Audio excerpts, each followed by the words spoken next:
if you have, please type them in the chat so that Dr. Oliver can address them either tonight or in writing, which will also be sent to your email addresses. I'd like to thank President Virgil Lattimore of Hood Theological Seminary, Mr. John Everett, Ms. Kelly Bryant, and Mrs. Sandra Oliver for their valued assistance and support. And so now I'll turn it over to Dr. Oliver. So good evening, everyone. Thank you again for joining us. As Dr. Owens said, this is the second out of 6 sessions on this topic. And we appreciate your enthusiasm for this topic and for joining us again tonight. We are going to endeavor to try and step through this topic as expeditiously as we can, while also trying to give it its due diligence. As a reminder, this is the outline for this actual session. It runs through November 6th, and we will convene every other Monday between now and November 6th, same time, 6 p.m. to 7 p.m. Eastern Standard Time. And as the slide that I have up now indicates, this is kind of the outline that we're going to go through over the course of the next several weeks.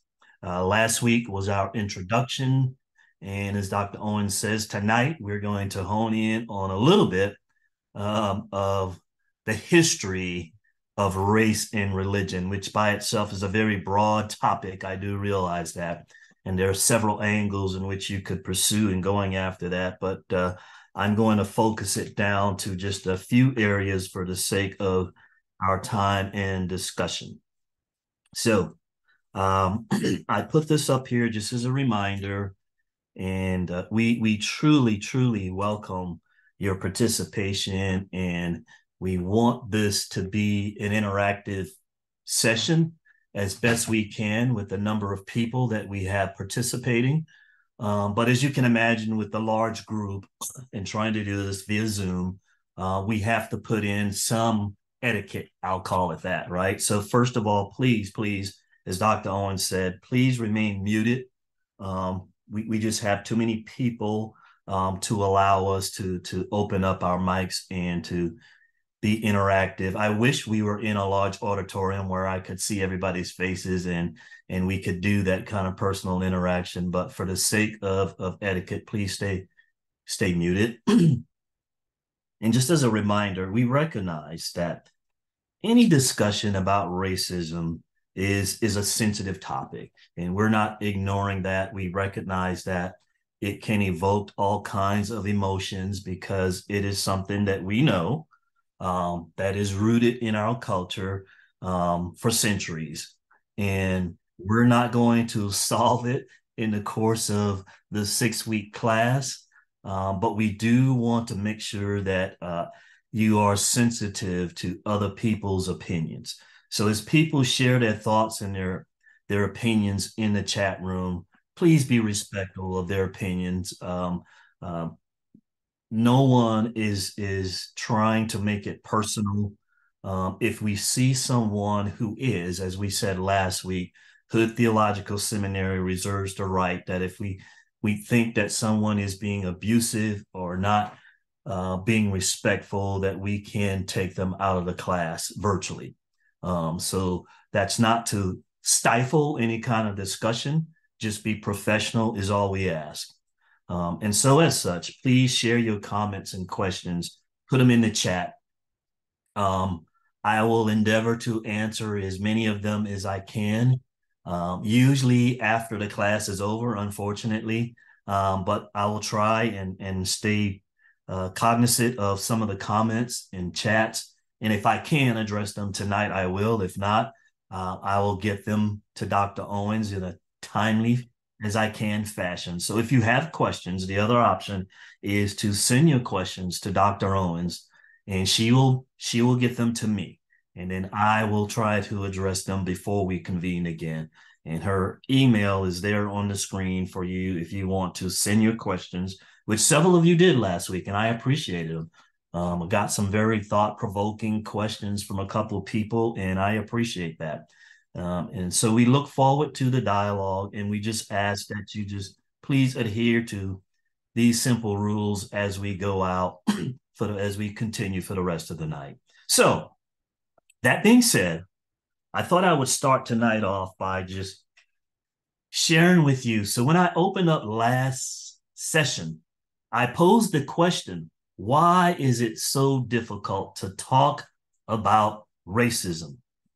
And you guys flooded the chat room with all kinds of responses. And they were great responses. And I tried to capture them as best as I could. And the only thing I could think of was to do this word cloud. And these are actual comments that you or people who participated last session put in the chat. And I thought we would just take a couple of minutes just to kind of review them, because they speak to, I think, a really core of what we're trying to address with this class. Is when you talk about racism, it invokes so many different emotions. But out of that, I was very, very intrigued to find that fear came up so many times. So the way this word cloud app that I used to generate this was, it took the comments that appeared the most, and they appear larger than some of the others, although I think I did blow up the elephant in the room comment because I thought that was a very telling comment. But all of these words, I think, speak to part of the challenge with talking about racism, especially in our culture today, where we tend to do more conversing with people who share our view as opposed to having open and honest dialogue. And so that's one of the reasons why I'm so grateful to Hood for sponsoring this session, is it gives us an opportunity, right, to bring people together from across the country and from different backgrounds, different cultural experiences, to talk as little as we are going to dive into this topic, because we could spend weeks on weeks on weeks talking about it. But I just thought this was a very interesting way of capturing some of your thoughts about why is it so difficult to talk about race. And I'll sum it up the same way I did last week, is you have to remember that all of these thoughts represents a person's worldview. So I believe one of the challenges with talking about race is when you hear a perspective that does not line up with yours, you have to recognize that that's part of that other person's worldview. And so we should be very diligent, I would argue, and careful about throwing out the term a racist, because a lot of times it's about misunderstanding. There's huge cultural, I would say, differences in how we go about talking about this topic. But I'm going to move on. I just wanted to share this with you because you guys provided some very good feedback, and it was very enlightening for me, at least. So I'm going to spend a couple of minutes tonight recognizing that not everybody who's logged on tonight was with us when we kicked off 2 weeks ago. So I'm not going to spend a whole lot of time because I can, as I did last week, spent a whole hour on talking about the tenets of critical race theory. But I am going to do this quick recap for everybody's perspective. I want you to realize that we are grounding this session in critical race theory as outlined primarily by the founders of critical race theory. Dr. Derek Bell was a key figure in that movement. But the 5 fundamental precepts of critical race theory are that racism is not the exception, but is the rule in American society, meaning that it is ingrained in all of our institutions, in our laws, and that it is such an ingrained part that we don't necessarily see it, which is one of the reasons why these founders and these scholars from the law community got together to try and shed some light on how racism is, from their perspective, embedded in our society. So their perspective is it's just there. It is something that we've become so accustomed to that we don't necessarily even recognize it. It is there. So racism is ordinary, it's already there. It's a dominant part of our society. The second precept of critical race theory is this idea that's called entrance conversion. And it means that the dominant majority of a population will typically make concessions to the minority only when it benefits them. So you have to have kind of like this convergence of, hey, there is something going on. We really don't want to concede, but because it now benefits me as the majority perspective, I will concede. And as you may recall, a big part of their analysis and what led to this was a review of the 1954 Supreme Court ruling on the desegregation of school. And their theory was that it wasn't so much that lawmakers were benevolent in wanting to end desegregation. It was the perspective that as a nation, we were trying to broaden ourselves from an international perspective and trying to push American ideals and precepts on a lot of foreign countries, many of whom were populated by Black and brown people. And it was not in America's interest to then have this upheaval with racism occurring in its backyard in the 50s. And so you had this interest conversion, if you will, that made it convenient for that to happen. That is the second precept of critical race theory. And then thirdly, race is a product of a social construct, meaning that this whole thing of race as a definition of people is something that is man-made. It is not a biological byproduct of how we are made. The only thing that codified race is man. And man, from time to time, will actually shift and change how they categorize people into different races. And all you have to do is go back and look at American history and see that even some of our white brothers and sisters, when they first came to this country, were not considered white by definition. So that's a man-made construct. Race is a product of a social construct. And then fourth is this ideal that people can exist in multiple categories of oppression. And keep in mind that I use that term oppression because in the critical race theory construct, they do divide people as you have a segment that is the oppressor, and then there are people who are oppressed. And so what they're saying here is that you can be oppressed from different perspectives. You can be a Black person who is prejudiced because of your race, and you can also be a female, for example, and be oppressed or prejudiced because you're a female. So you're oppressed from both your gender and your race. So there's this idea that you can have what they call intersectionality, and you can apply that, as you can imagine, to multiple spheres of our lives.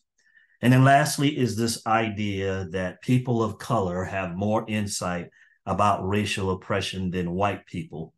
And what that alludes to is the idea that for the most part, the perspective of people who are oppressed or who are in the minority is rarely told or told from an objective perspective.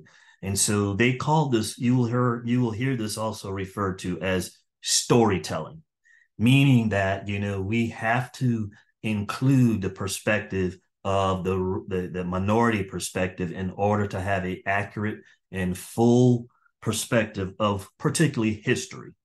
And so you see this occurring in a lot of segments of our society today, the idea that a lot of things that we were taught were either skewed by the majority, or there were concepts in our history that were completely negated because it didn't fit the dominant aspect of society's worldview.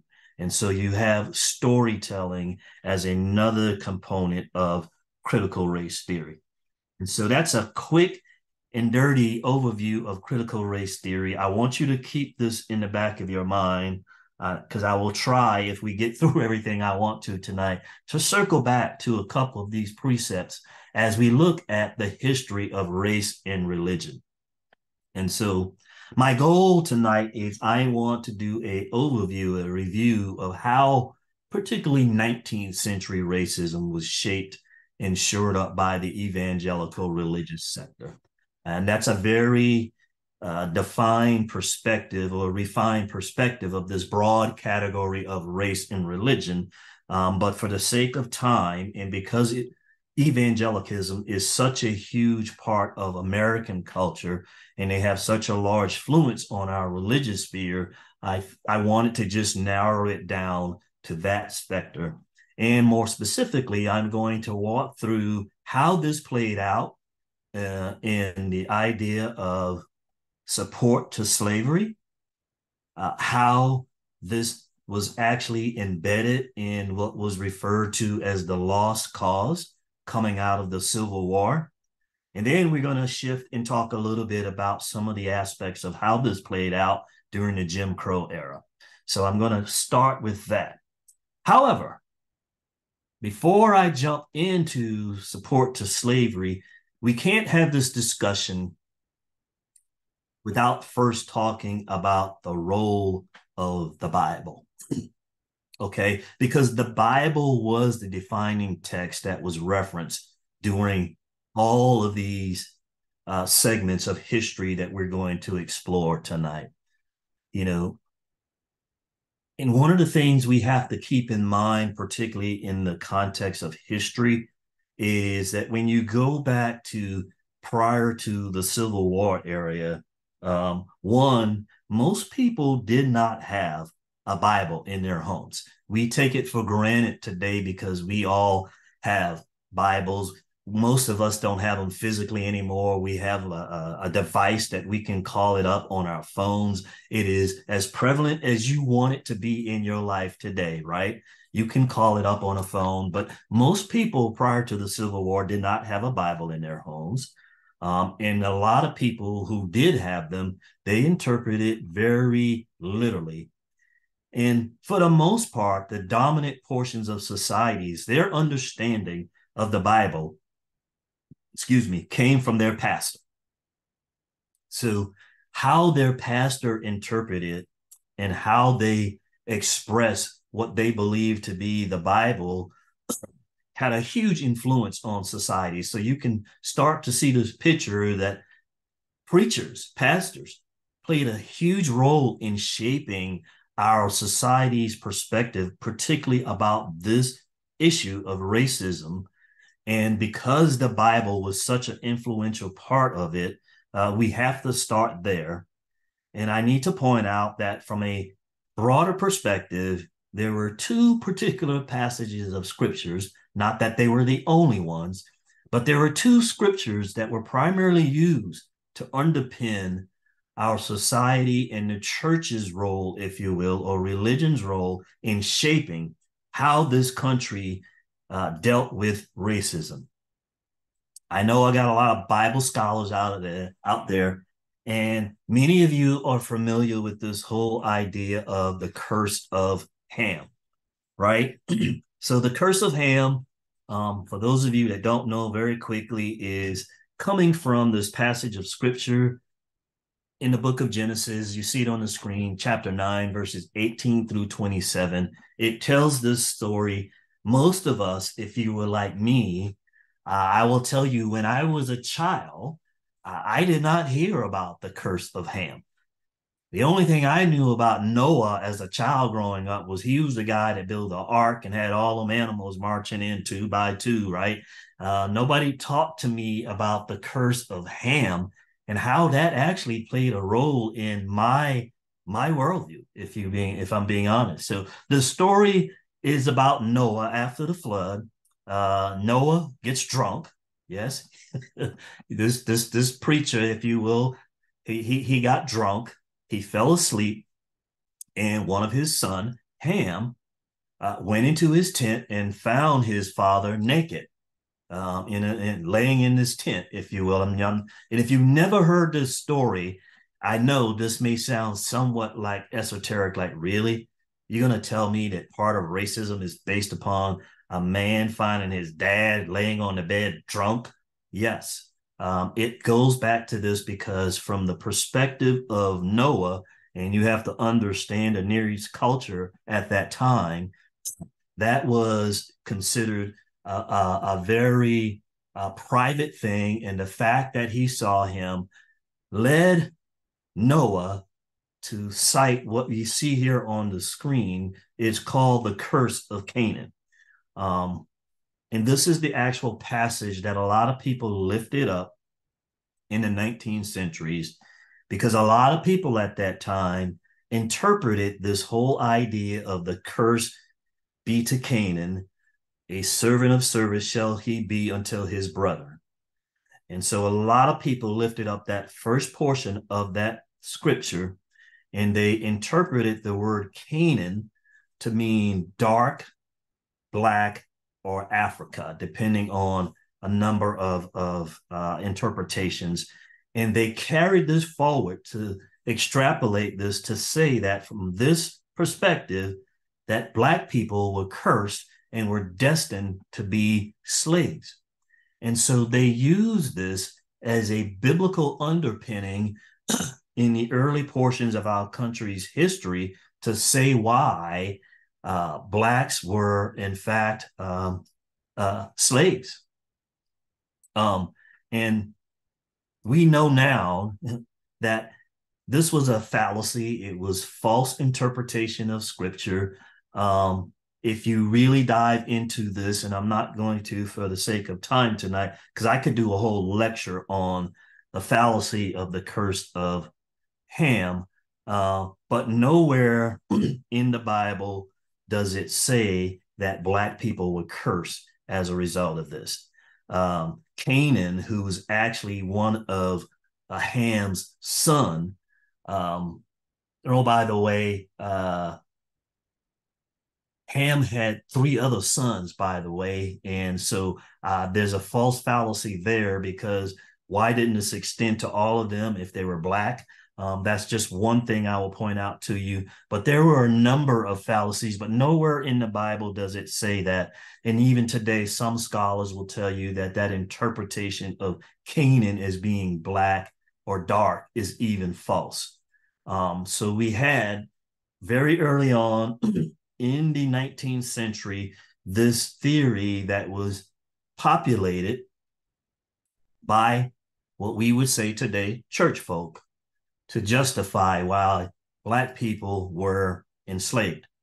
Likewise, they lifted up this scripture from the New Testament, from Ephesians chapter 6, and say, well, it says right here, servants, be obedient to them that are your masters according to the flesh. And so you can read the rest of it. But this particular passage was interpreted to mean that not only were Black people destined to be slaves as a result of the curse of Ham, but now they followed it up and says, no, by the way, you're supposed to be docile and you're supposed to obey your masters and never confront them. So they put these two, if you will, kind of bookend passages together to really populate this theory about slavery was God's will, and therefore there was nothing that could be done about it, let alone slavery in that time as opposed to chattel slavery, which we were talking about in American culture, were two different things. Neither of which I would argue was something that you would want to endorse or to continue today. But these interpretations of the Bible particularly gave Southern slaveholders, if you will, this became kind of their moral code, if you will, and what they used to justify their actions for why, slavery is something that they endorsed. And their thinking at the time kind of went along the line as what I kind of put here at the bottom, which was that, hey, slavery was a sin, but if a Christian owner, however, held slaves, then the Christian was somehow not sinful because God had ordained and endorsed this slavery according to the Bible. Now, interestingly enough, we know now that many of the slaves did not adopt this thinking. And in fact, they developed their own understanding of Christianity. Interesting enough, I find it ironic that if those who were supporting this theory, they allowed this, they altered a version of the Bible, if you will, that is popularly known today as the Slave Bible, if you've never heard it. So the Slave Bible is a Bible that was edited to take out a lot of the books of the Bible that contain elements of that talked about freedom. So the book of Exodus, for example, where you have the stories of the Israelites fleeing Egypt and Moses delivering them from slavery and bondage, was taken out of the Bible. Some of the passages in the New Testament was taken out of the Bible. So as slaves or former slaves started to read, they didn't want this in the Bible, so that they took it out. But nevertheless, the slaves did not conform to this understanding of Christianity. And some authors refer to the founding of what they call the invisible institution, which is the religion of slaves. You can hardly read a history of an African American church without running across this term hush arbors. Has anybody ever heard of hush arbors? Or how many people have the term hush arbor in your church history? Put that in the chat for me, if you will, because hush arbors were literally just these segments or these places in a woods or in bushes where slaves and former slaves would actually go to preach and to have what we would call church. They would find a place that would conceal them from their masters, and they would go hide away into what they called hush arbors, where they couldn't be discovered. So this whole backdrop of the Bible and its role in racism, if you know the story of Frederick Douglass, many of you are aware of the fact that Frederick Douglass was one of the more outspoken opponents of slavery during this era. And I find this quote from him to be very interesting because I think it encapsulated what I was just talking about, the slaves and the former slaves' perspective of racism, which is, he said this: between the Christianity of this land and the Christianity of Christ, I recognize the widest possible difference. In other words, what he was saying is, as I read the Bible and I read what Christ is about, I don't recognize what you are telling me in the sense of how I am supposed to be subjugated as a slave or less of a human. So all of that to say, as we walk through the next few segments of race and religion as it relates to the actual founding of our country, we have to recognize that going all the way back to pre-Civil War, we had the Bible as a component of what we are dealing with, and I would argue even till today. So I'm going to walk through now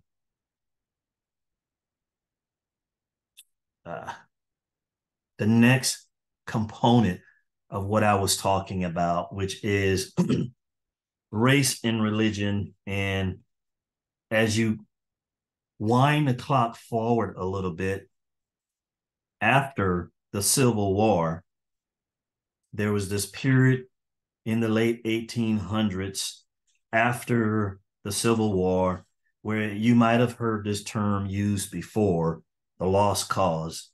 And the lost cause was an effort primarily in the South that blended Christianity and what we will call Southern values that were really grounded in trying to maintain what was slavery. So this, I'm going to move something here. Give me a second. There we go. This became a popular refrain, if you will, particularly in the South.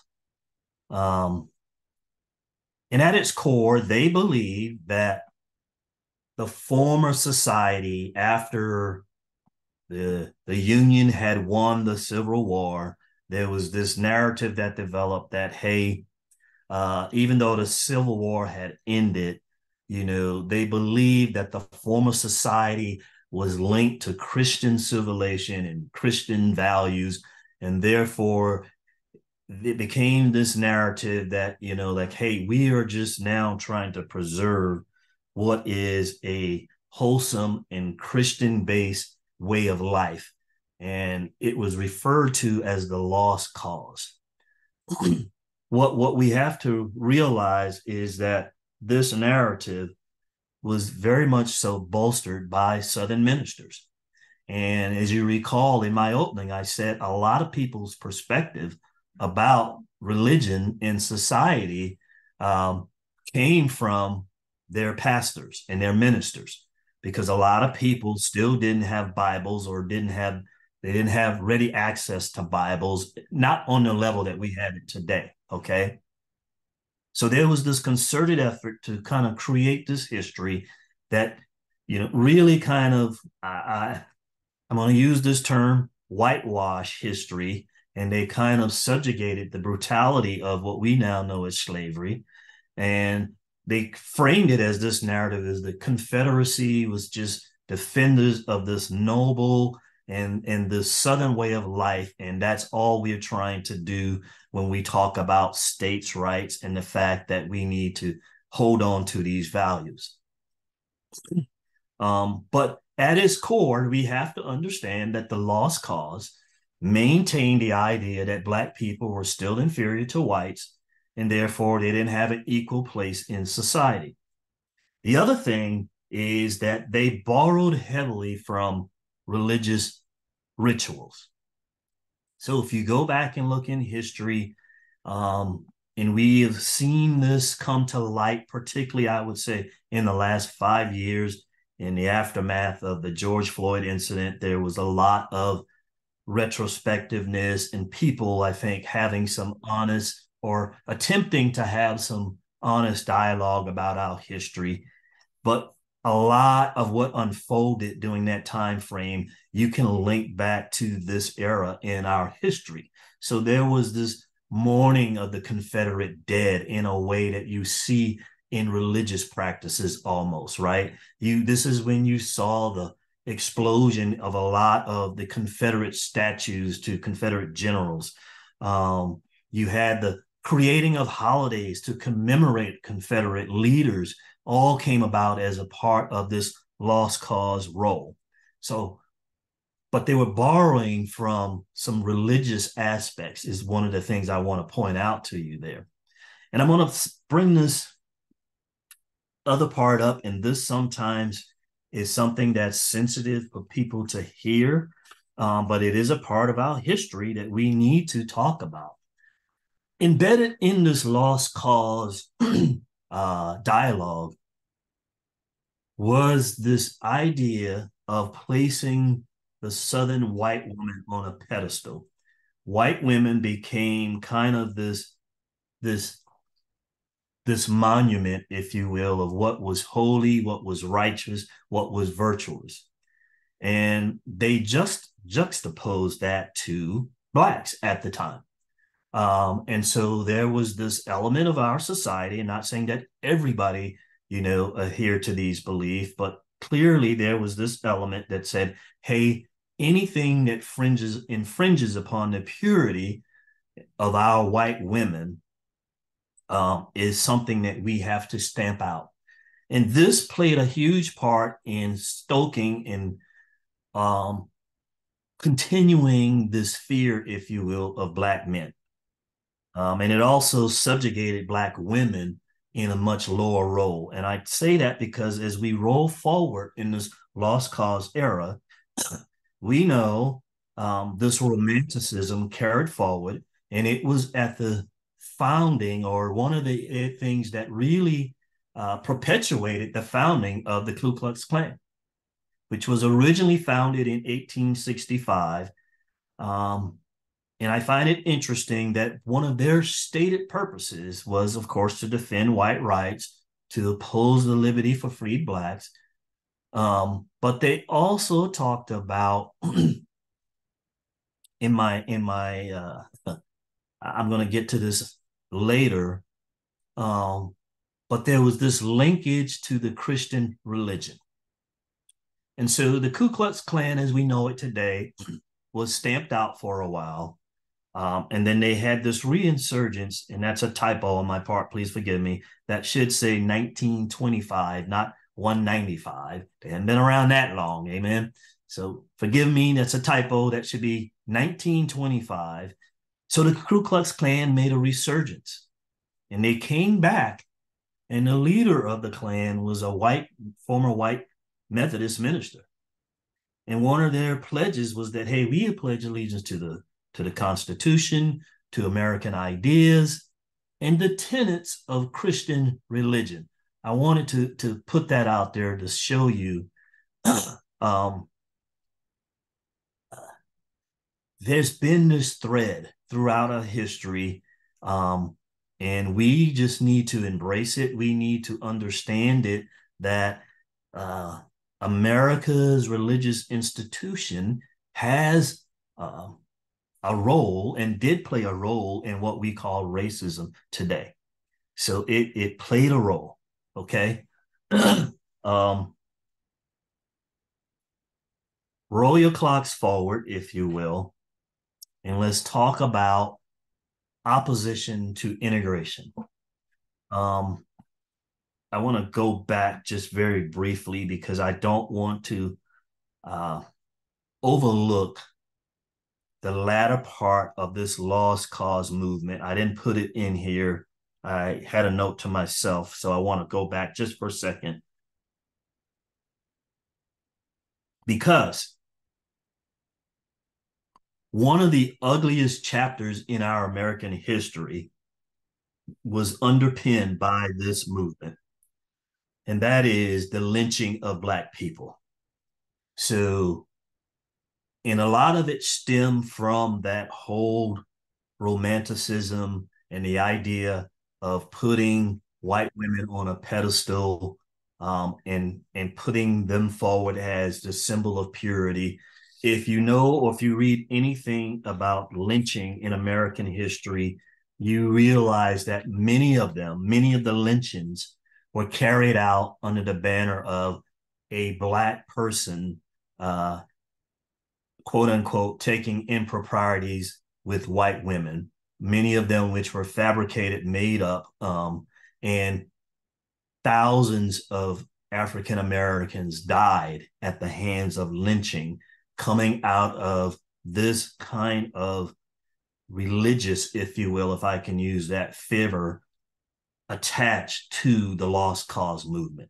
I didn't want to gloss over that, because I'm sure many of you historians made that connection. So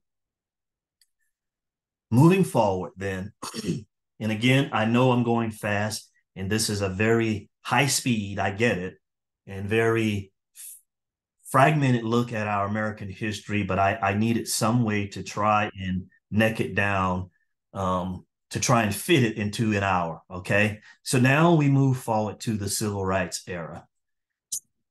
In the 50s and 60s, we know many of the religious leaders, and I'm not, this is just factual, right? A lot of the evangelical leaders, white leaders at that time, actively opposed desegregation, and they use religion as one of the reasons for why they did not support the civil rights movement. If you've never read Dr. Martin Luther King's letter from the jail in Birmingham, I invite you to go take a look at it, because in a way, it was really him addressing the white clergy during that era, as to, you know, where is your support for the civil rights movement, if you will. Um, but one of the things that came about as a result of this era, and again, this is trying to just help us to balance the story and to understand the role of religion, and how it played in America's history and racism, is particularly in the South. So the 1954 Brown versus the Board of Education decision to segregate public schools had a profound impact on white churches in the South. um,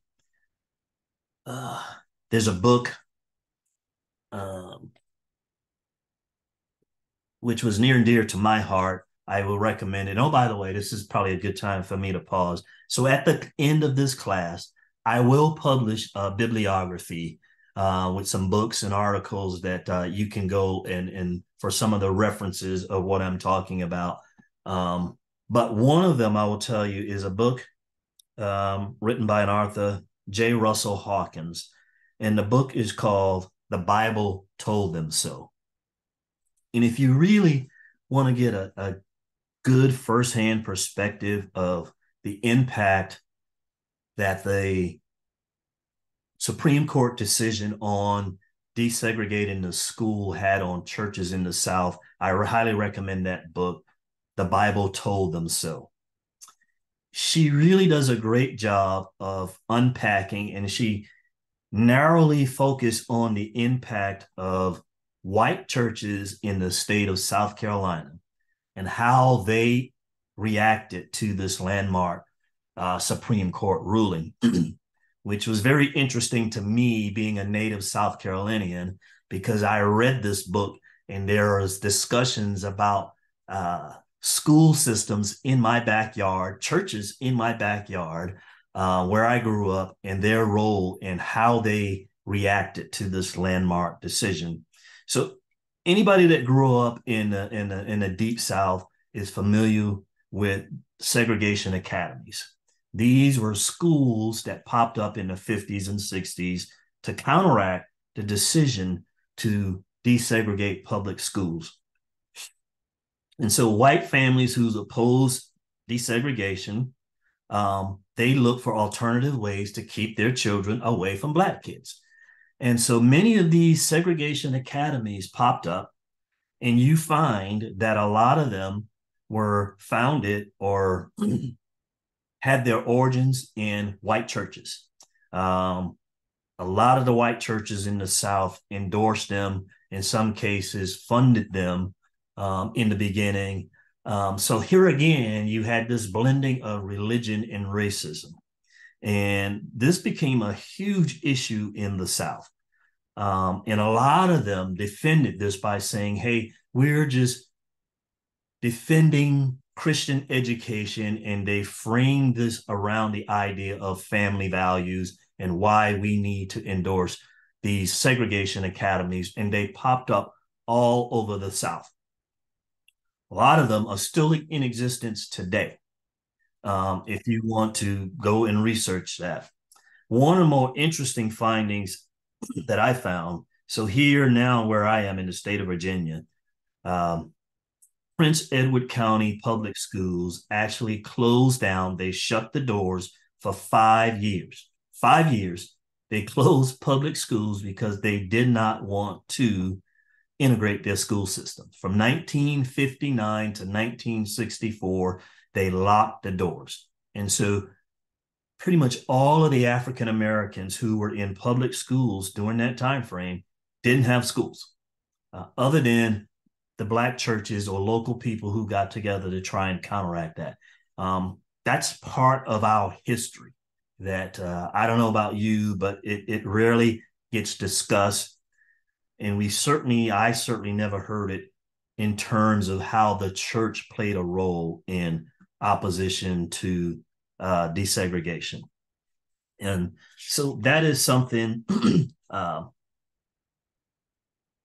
that I want you to be cognizant of. Another thing that came out of this opposition to integration when you look at the civil rights movement and when you look at what were some of the counterbalancing or counteracting, I shouldn't say, movements that sprung up as a result of opposition to the civil rights civil rights movement, you find that a lot of religious leaders were at the forefront of the opposition of the civil rights movement. And they framed their resistance as defense of religious value, even though when you read some of their publications, it was clearly rooted in racial prejudice. One of the things that came up during this, you find in literature, is this organization that was called the White Citizens Council. And they popped up in the late 50s, primarily again in the southern states. But when you really pull back the covers, you find that many of the leaders of the White Citizen Council were actually religious leaders. And because, again, I keep emphasizing, particularly during that era, you can imagine that religious leaders carried a lot of weight. And so what they said, and probably more influential, what they did influenced a lot of people, and it influenced a lot of their thinking. And so we still have remnants of this linkage today. The White Citizens Council not only opposed the civil rights movement, they targeted civil rights leaders and activists. They actually were very proactive.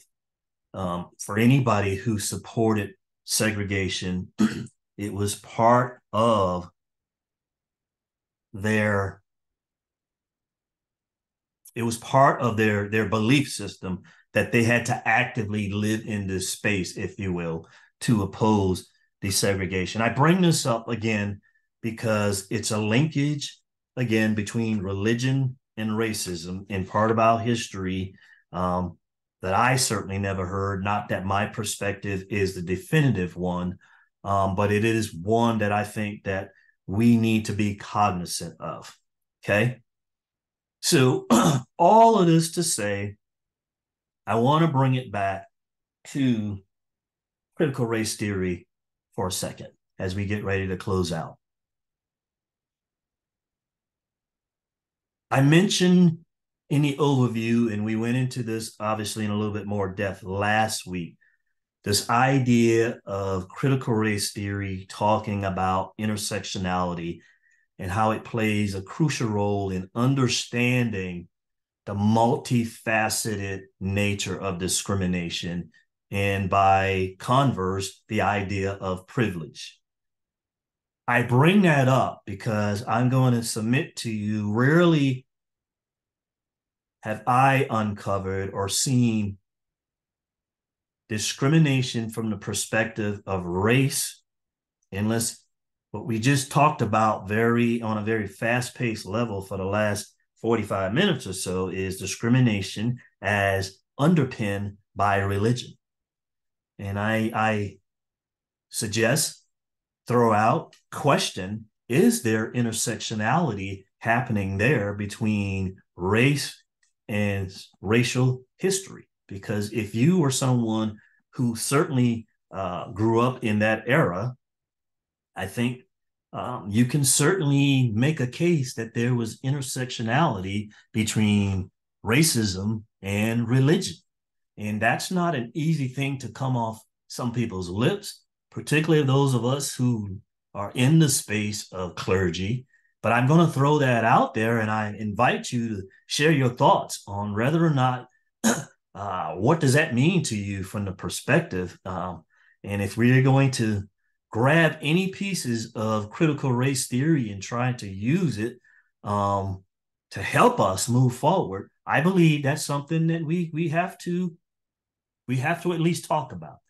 So I invite your thoughts, your opinions on this idea of critical race theory and the concept of intersectionality and how that plays out in the discussion of racism and the religion history.